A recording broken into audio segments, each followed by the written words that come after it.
Yo, salut à tous. Vous l'avez peut-être vu passer sur les réseaux, mais effectivement, on est covidé avec Fanny. Ça fait une petite semaine maintenant qu'on est confiné à la maison. Alors je vous rassure, ça va déjà beaucoup mieux. On a été un petit peu inquiets au départ pour Fanny, surtout pour la grossesse, tout ça. Mais voilà, on est suivi par une infirmière qui nous appelle tous les jours. On a même reçu de la part de la mairie gratuitement 2 énormes colis de 18 kilos avec plein de bouffe dedans. Quand je vous disais que le Japon prend soin de nous, c'est pas des conneries. Enfin voilà, soyez rassurés. Tout va bien. Par contre, moi de mon côté, je vous avoue que ça a pas mal perturbé mon emploi du temps parce que moi j'avais prévu de sortir dehors, de vous faire plus de vlogs, plus de vidéos en extérieur, tout ça. Sauf que là, en étant confiné pendant 10 jours, vous comprendrez que c'est un petit peu compliqué. Et c'est pour ça qu'aujourd'hui j'ai eu envie de vous faire une petite vidéo qui me trotte en tête depuis un petit moment déjà maintenant. C'est-à-dire que parmi vous qui regardez les vidéos, il y en a certains qui sont déjà venus au Japon, il y en a certains qui rêvent de pouvoir venir au Japon dès que les frontières ouvriront, il y en a même certains qui vivent déjà au Japon. Et le point commun qu'on a tous, c'est qu'il existe au Japon des endroits mythiques, des endroits absolument cultes, où on a tous rêvé d'aller au moins une fois dans notre vie, ou alors qu'on a tellement kiffé qu'on rêverait de pouvoir y retourner. Sauf que depuis plusieurs années maintenant, que ce soit dû au corona ou dû à la rénovation permanente des grandes villes comme Tokyo, beaucoup de ces endroits mythiques n'existent tout simplement plus,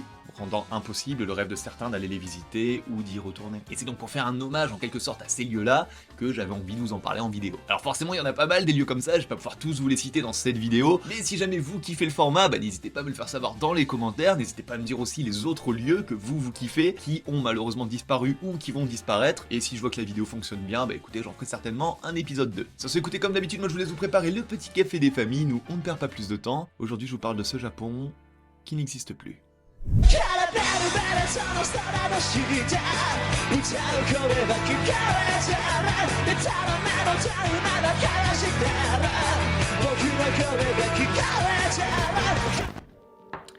Est-ce que vous vous sentez en sécurité? Alors oui, ma question elle peut paraître bizarre comme ça, mais c'est une vraie question. Je pense que la plupart d'entre vous, pour se sentir en sécurité, vous faites tout un tas de choses aussi banales que fermer sa porte à clé, mettre sa ceinture, porter un casque ou encore se faire vacciner. Et si je vous disais que sur internet aussi vous méritez d'être protégé? Et ça tombe bien car c'est exactement ce que notre sponsor du jour peut vous proposer, NordVPN.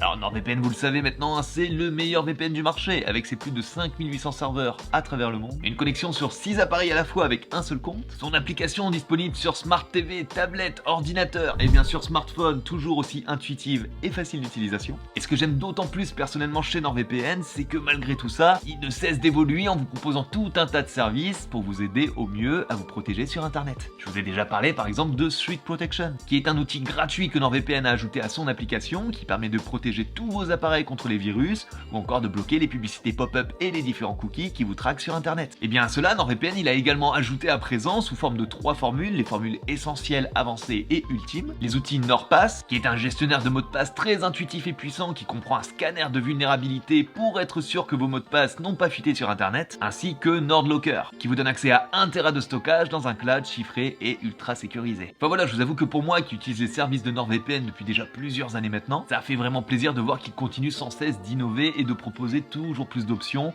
pour améliorer notre sécurité en ligne. Et bien sûr, à côté de ça, comme d'habitude, NordVPN vous permet de vous connecter au réseau Wi-Fi public de manière plus sécurisée grâce à son tunnel de données chiffrées et de contourner la chronologie des médias en France en vous connectant aux catalogues étrangers de toutes vos plateformes comme Disney+, ou Amazon Prime. Je vous laisse donc un lien dans la description qui vous permet d'avoir accès à une offre exceptionnelle sur l'abonnement de 2 ans plus 4 mois gratuits sur les 3 formules essentielles, avancées et ultimes. Le tout bien sûr satisfait ou remboursé pendant 30 jours, donc voilà. N'hésitez pas à aller checker tout ça. Sur ce, encore une fois, merci beaucoup à NordVPN pour leur confiance et pour nous soutenir depuis les tout débuts de la chaîne. Et nous, on retourne à la vidéo. La petite maisonnette de Harajuku. Bon, pour le premier point, on ne peut pas ne pas parler de la petite maisonnette de la gare de Harajuku. Je sais que j'en avais déjà parlé dans une autre vidéo précédemment, mais il s'agit tellement d'un lieu mythique et iconique lorsque l'on parle de Tokyo que je ne pouvais pas ne pas la citer dans cette vidéo. Alors pour les quelques-uns qui ne voient pas du tout de quoi je parle, il s'agit de cette petite maisonnette en bois que l'on pourrait à s'y méprendre croire tout droit sortie d'un film Ghibli, qui était donc l'entrée de la station de train de Harajuku. Faut savoir que la station de Harajuku, elle a été bâtie en 1906, et le fameux bâtiment, la petite maisonnette, elle datait de 1924 et c'était considéré comme la plus vieille station en bois de Tokyo, connue aussi pour avoir miraculeusement survécu aux différentes frappes aériennes pendant la Seconde Guerre mondiale et aussi aux différentes catastrophes naturelles. D'ailleurs, petite anecdote, il existe même une plateforme secrète à la station qui a été construite à l'origine exclusivement pour la famille impériale japonaise, même si elle n'a été que très peu utilisée au final. C'était donc un endroit absolument mythique, symbole, on peut le dire, du quartier de Harajuku. Moi je me rappelle par exemple quand j'étais beaucoup plus jeune et que je rêvais de pouvoir un jour potentiellement tellement aller au Japon. J'ai passé mon temps à regarder des photos prises à Harajuku de jeunes japonais ultra stylés, que ce soit sur internet ou dans des bouquins comme les Fresh Fruits par exemple de Aoki Shoichi. Mais si, vous savez, c'est les bouquins desquels viennent la plupart des photos de jeunes japonais ultra fashion que tout le monde se partage sur internet dès qu'on parle de la mode au Japon. Enfin voilà, toutes ces photos là, ça me ramène à une époque où je rêvais de pouvoir un jour venir visiter le Japon. Et dans ces photos, dont beaucoup étaient prises à Harajuku, revenait souvent cette petite maisonnette en bois à l'entrée de la gare. Et ce serait donc vous mentir que de dire que sa disparition récente, ça ne m'attriste pas fortement. Parce que malheureusement, en vue des Jeux Olympiques de 2020 et dans une volonté de corriger les quelques faiblesses dont pouvait faire preuve la bâtisse, ainsi que pour donner une image plus neuve au gros quartier de Tokyo, il a été décidé que le bâtiment serait détruit pour être remplacé par une toute nouvelle station toute neuve. Alors oui, c'est vrai que la nouvelle station de Harajuku, elle est beaucoup plus grande, beaucoup plus vaste, elle peut accueillir plus de monde, elle possède même des petits magasins, des combini, des cafés, ce qui la rend en soi super agréable, je ne critique pas du tout ça, mais quand on voit sa forme, qui au final est assez commune, c'est juste un énorme cube quoi, et son manque d'originalité comparé à l'ancienne, on en vient à regretter cette petite maisonnette en bois qui a nourri notre imaginaire pendant toutes ces années et qui aurait fêté ses 100 ans en 2024. Oedo Onsen Monogatari.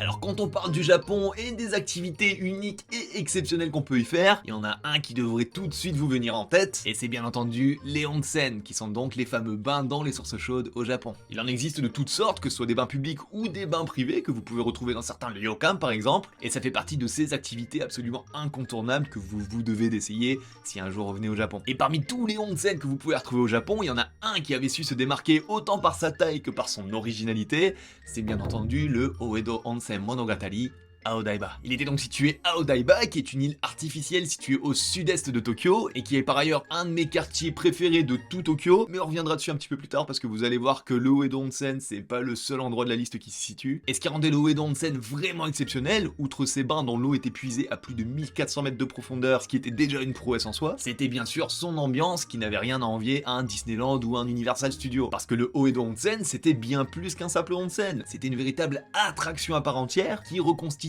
un village traditionnel japonais. On pouvait se promener en yukata, on pouvait bien sûr y trouver des bains chauds intérieurs et extérieurs, mais également des espaces détente, des espaces jeux avec des bornes d'arcade ou autres jeux de fête foraine, un énorme food corner avec tout plein de restaurants pour se régaler, des espaces pour emprunter des yukata japonais, enfin voilà, il y avait de quoi faire. A savoir d'ailleurs que même si l'entrée nécessitait d'y aller en journée, le lieu en lui-même, il était bel et bien ouvert 24 heures sur 24. Ce qui en faisait un lieu unique et ultra agréable pour se reposer et passer du temps avec des amis ou de la famille. Mais vous vous doutez bien que si je vous en parle dans cette vidéo, c'est bel et bien que aussi unique et incroyable qu'il soit, le Oedo Onsen Monogatari a dû malheureusement fermer ses portes le 5 septembre dernier pour le plus grand malheur de tous les fans à travers le monde qui rêvaient de pouvoir y retourner dès l'ouverture des frontières. La raison de la fermeture d'ailleurs, même si la date fait penser à s'y méprendre à une fermeture due au corona, en réalité il s'agissait tout simplement de la fin de leur bail d'exploitation des lieux, et la loi ne leur permettant pas de continuer d'utiliser le bâtiment, ils ont tout simplement mis les clés sous la porte après 18 ans d'existence. Alors moi, à cause de mes tatouages surtout, qui étaient totalement interdits à l'intérieur, j'ai jamais malheureusement eu l'occasion de pouvoir y aller, mais j'espère sincèrement que c'est que partie remise et qu'ils vont réitérer l'expérience autre part, parce que le Oedo Onsen Monogatari, ça faisait quand même partie de ces lieux cultes lorsqu'on parlait de Tokyo, lorsqu'on parlait du Japon,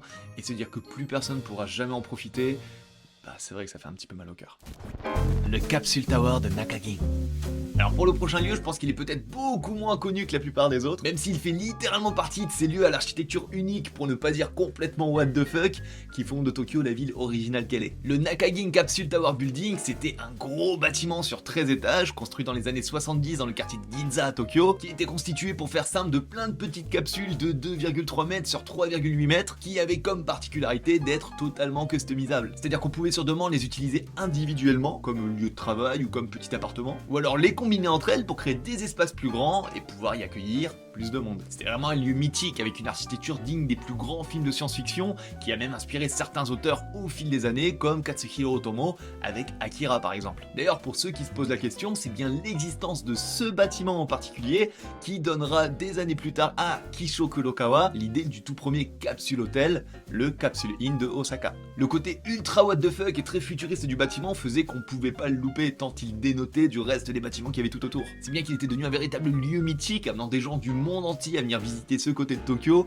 pour pouvoir le voir en vrai. Mais malheureusement, malgré toutes les tentatives de rénovation et d'inscription au patrimoine de l'UNESCO, il a été annoncé en début d'année qu'il allait être totalement démonté et détruit pour être remplacé par un autre bâtiment plus en raccord avec le reste du quartier. Ce qui a fait rager pas mal de monde, vous vous en doutez, parce que ça fait un petit peu chier de se dire qu'on va remplacer un bâtiment aussi original et aussi unique par un bâtiment probablement sans vie ni aucune originalité qui ressemble juste à tous les bâtiments d'à côté. Mais malheureusement, le fait que le bâtiment ne soit plus du tout aux dernières normes sismiques et qu'il coûte beaucoup trop cher en frais d'entretien aux différents propriétaires, fait que rien n'a pu être fait pour le sauver de son triste sort. Je terminerai en disant que si jamais ça vous intéresse et que vous vous demandez un petit peu à quoi ça ressemblait à l'intérieur d'une des capsules du bâtiment, il faut savoir que plusieurs d'entre elles vont être recueillies et disposées dans différents musées à travers le monde, dont le centre Georges Pompidou à Paris. Alors j'ai pas trouvé de date exacte à partir de quand ils allaient l'exposer, mais si ça vous intéresse, bah écoutez, n'hésitez pas à aller vous renseigner. Les Sega Arcade. Alors, qui dit Japon dit bien sûr jeux vidéo. Je ne vous apprends rien en vous disant que le Japon a toujours été précurseur et un personnage très important dans le milieu du jeu vidéo. Et une des représentations de cela, c'est bien entendu les Game Center, qui sont des énormes immeubles sur plusieurs étages entièrement dédiés à différents types de jeux d'arcade, que ce soit du Tekken, du Mario Kart, des jeux à pince, des jeux musicaux, des jeux de cartes, des jeux de pièces, ou même des courses de chevaux.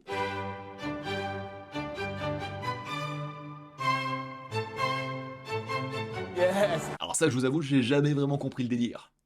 Enfin voilà, les Game Center ici, c'est une véritable institution. C'est-à-dire qu'on en trouve dans la plupart des gros quartiers au Japon. Et parmi les Game Center les plus connus du Japon, il y en a certains qui étaient devenus véritablement mythiques. C'est bien entendu les Game Center de Sega, les Sega Arcade. Et quand je dis iconique, je pèse mes mots, parce qu'il faut savoir que Sega a été en quelque sorte leader du marché des arcades au Japon pendant des décennies. À savoir que eux, ils ont commencé déjà dans les années 70. Ça a donc été un choc pour beaucoup de gens lorsque Sega a annoncé que le business des arcades n'étant plus suffisamment profitable, ils allaient fermer petit à petit leurs différents Game Center. Moi, je me rappelle par exemple que quand je suis arrivé au Japon en 2011 à Shibuya, là où aujourd'hui vous pouvez retrouver le Mega Donkey, bah à l'époque c'était un énorme Sega Arcade qui s'y trouvait. Et c'est d'ailleurs, si je me trompe pas, le premier Game Center dans lequel je suis allé en arrivant au Japon. Et si vous voyez à quel point le Mega Donkey il est énorme, je vous laisse imaginer à quoi ça ressemblait quand c'était un Game Center. C'était gigantesque. Enfin voilà, tout ça pour dire que déjà à l'époque, quand celui de Shibuya a disparu, c'était un choc pour pas mal de gens. Mais ça c'était rien comparé à l'impact qu'a eu l'annonce de la fermeture du mythique Sega Arcade de Akihabara en 2021, dû à la pression et à la perte de revenus conséquente qu'a engendré la pandémie de Covid. On peut d'ailleurs également citer le Sega Arcade de Ikebukuro, qui avait choqué pas mal de gens quand on a annoncé également sa fermeture en septembre dernier. Aujourd'hui c'est l'entreprise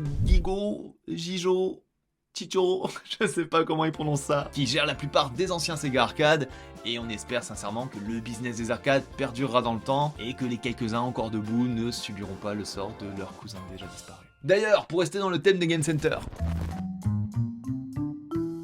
bon alors là, en matière de lieux absolument mythiques au Japon, on est en plein dedans, parce que le Anata no Warehouse de Kawasaki, croyez-moi que vous allez vite regretter de jamais y avoir foutu les pieds tellement l'endroit était absolument incroyable. Pour faire simple, c'est un énorme game center créé dans les années 2000, situé à peu près 10-15 minutes de la station de Kawasaki, à 40 minutes en train du centre de Tokyo, et qui avait comme particularité d'être complètement inspiré au niveau de son architecture et de son style par la citadelle de Kunlun en Chine. Alors pour ceux qui débarquent et qui ne connaissent pas du tout l'histoire incroyable de cette cité qui est située de côté de Hong Kong et qui a été pendant plusieurs années tout simplement l'endroit le plus densément peuplé au monde, avec une population et un écosystème qui vivaient individuellement en dehors de tout gouvernement. Enfin voilà, c'est vraiment une histoire assez dingue. Je vous invite à aller voir la vidéo de Fabien Licard, qui en parle assez bien je trouve. Enfin voilà, tout ça pour dire que le warehouse de Kawasaki, c'est un endroit complètement singulier à des années-lumière de ce que vous pouvez retrouver dans les autres game centers à travers le Japon, pour ne pas dire à travers le monde, ce qui en faisait également un paradis pour les photographes, qui voyaient un endroit rêvé pour faire des vidéos dans une ambiance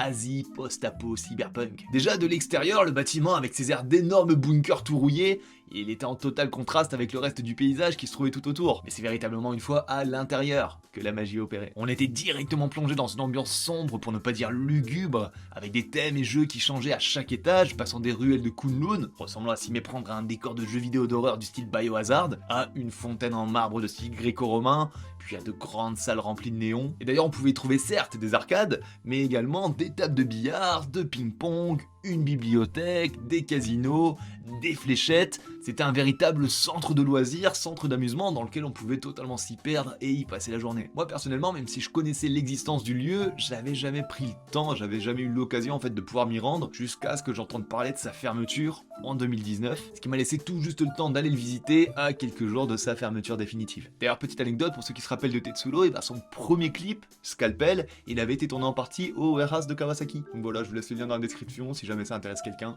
n'hésitez pas à aller checker ça. Dans tous les cas, je terminerai en disant que, mine de rien, je suis assez triste de voir de plus en plus la disparition de ce genre de lieux atypiques, qui font partie entre autres de l'imaginaire que nous évoque le Japon, et j'espère que le futur nous offrira d'autres endroits comme celui-là. Parce que là, voilà, en ce moment, le dernier truc un petit peu que le Japon nous a proposé, c'est un musée du caca. Et j'ai rien à rajouter à cette anecdote, donc, lieu suivant. Le robot restaurant et le Kawaii Monster Café. Bon alors là j'en ai mis deux dans la même catégorie parce que je trouve qu'ils sont assez proches au niveau du thème, même s'il s'agit bien de deux endroits totalement différents. C'est le robot restaurant de Shinjuku et le Kawaii Monster Café de Harajuku. Et là je suis presque sûr que vous en avez déjà entendu parler, voire même que vous les avez déjà aperçus au moins quelque part, tant ils étaient devenus comme une vitrine du Japon kawaii et cyberpunk, tant appréciés par les touristes et fans de la culture underground nippone à travers le monde. Et ce qu'on peut dire déjà, c'est que les deux, ils avaient un concept très fort. D'un côté, le robot restaurant, créé en 2012, vous plongeait dans un univers ultra cyberpunk, tout droit sorti de Ghost in the Shell, où vous pouviez manger tout en assistant à un show mettant en scène des robots et des personnages, tous les plus what the fuck les uns que les autres. Faut savoir d'ailleurs que le restaurant, il arrivait à un moment assez charnière, puisque c'est l'époque à laquelle le quartier de Shinjuku, ainsi que les associations de voisinage, ont mis en place une campagne de réaménagement et de rénovation du quartier de Kabukicho. Un projet nommé Renaissance, qui avait pour but de nettoyer le quartier, au sens littéral comme au sens figuré,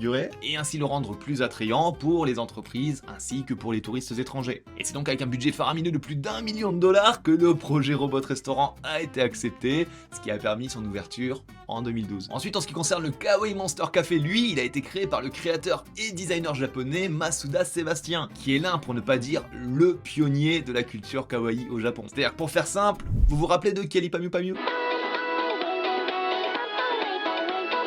Voilà, maintenant que vous l'avez, Masuda Sébastien, c'est la personne qui est derrière les clips et les performances de Kyali. Donc autant vous dire que dans le milieu du kawaii au Japon, Masuda Sébastien, c'est un peu comme un dieu vivant. Et c'est donc en 2015 qu'il ouvre le Kawaii Monster Café, un café ultra excentrique où absolument tout, que ce soit le lieu en lui-même ou encore les différents plats et boissons qui y sont servis, match totalement avec le thème du mignon ou du bizarre. Un endroit assez fou qui, grâce entre autres à l'impact fulgurant qu'a eu Kyali Pamu Pamu à travers le monde, est devenu en très peu de temps un des endroits les plus connus de Tokyo à l'international. Et autant on peut saluer l'impact fulgurant qu'ont eu les deux lieux dans l'inconscient collectif et sur la culture kawaii et cyberpunk japonaise, autant il faut tout de même préciser que autant le Robot Restaurant que le Kawaii Monster Café, c'était un peu devenu les attrape touristes number one du Japon. Et c'est pas pour les dénigrer que je dis ça, c'est juste une réalité. Parce que même si représenter cette sous-culture japonaise tant appréciée par beaucoup de monde, il suffit d'aller sur les anciennes pages Instagram des deux lieux pour se rendre compte que la clientèle, elle était composée à plus de 90% de touristes étrangers venus profiter du lieu en tant qu'attraction et spot première classe pour y faire des photos ultra instagrammables. Ce qu'encore une fois je ne critique pas, attention,